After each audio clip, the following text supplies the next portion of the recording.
মাঝরাতে কী খাবো সেটাই ভেবে পাই না, তখনই মনে পড়লো চিপসের কথা। আর এই যে চিপস দিয়ে বানিয়ে ফেলাম মজাদার খাবার। আর আমার জানি না কেন জানি হঠাৎ রাত্রেবেলায় ক্ষুধা পেয়ে যায়, তখন রাত বাজে 1টা। বাট এই যে আফিয়া এখনও ঘুমাইতেছে না, আর আমাদের অনেক ক্ষুধা পেয়ে গেছে, তো কী খাবো ভেবেই পাইতেছিলাম না। পরে এই যে ডয়টা খুলে আফির চিপস পেয়ে যায়, তো চিপস দিয়ে আমি একটা রেসিপি বানানো শুরু করে দিই। তো চলো শুরু করা যাক।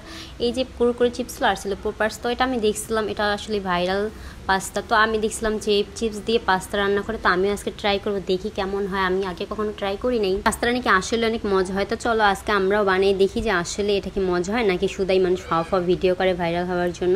তো আমি তো এই যে ডয়ের খোলা আফির চিপস পেয়ে গেছিলাম, আর আমি দেখছিলাম যে মানে চিপসটা দিয়ে করে, তো আমার কাছে পোপার চিপস ছিল, তো আমি এটা দিয়ে করলাম। আমি পাস্তাগুলো সিদ্ধ করে নিয়েছি, আর আমি এখানে একটু এটা স্বাদ বাড়ানোর জন্য পেঁয়াজ রসুন আর এই যে টমেটো কেটে নিয়েছিলাম, তো আমি এক এক করে সবগুলোকে ভেজে নিতেছিলাম।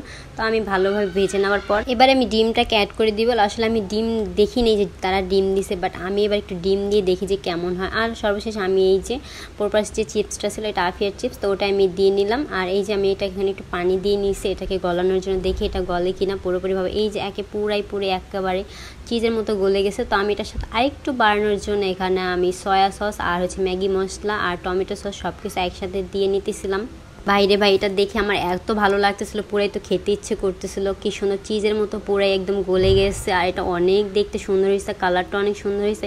তো আমি একটু গোলমরিচও দিয়েছিলাম। এই যে সর্বশেষে আমি যে পাস্তাটা সিদ্ধ করে রাখছিলাম, তো ওটা আমি দিয়ে নিতেছিলাম। এখন আমি এটার সাথে আরেকটু বৃদ্ধি করার জন্য আমি এখানে দুধ দিয়ে নিয়েছিলাম 2 প্যাকেট, আর দুধটা দেওয়ার কারণে এই পাস্তাটা খেতে আরও মজা হবে। পাস্তার মধ্যে দুধ দিলে এমনিতেও পাস্তাটা খেতে ভালো লাগে, কারণ এটা ক্রিমি একটা ভাব আসে, তো এটা অন্যরকম একটা ফ্লেভার লাগে। আর এটার সাথে রেস্টুরেন্ট চাইতে কম না, তোমরা একবার হলো বানিয়ে খেতে পারো, ট্রাই করতে পারো।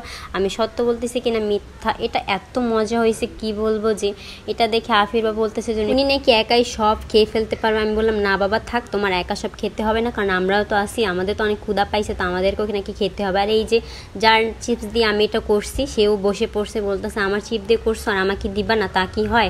উনি তো পুরো 2টা চামচ নিয়ে বসে পড়ছে, উনিও নাকি খাবে, খেতে পারুক আর না পারুক তাও বসে পড়ছে।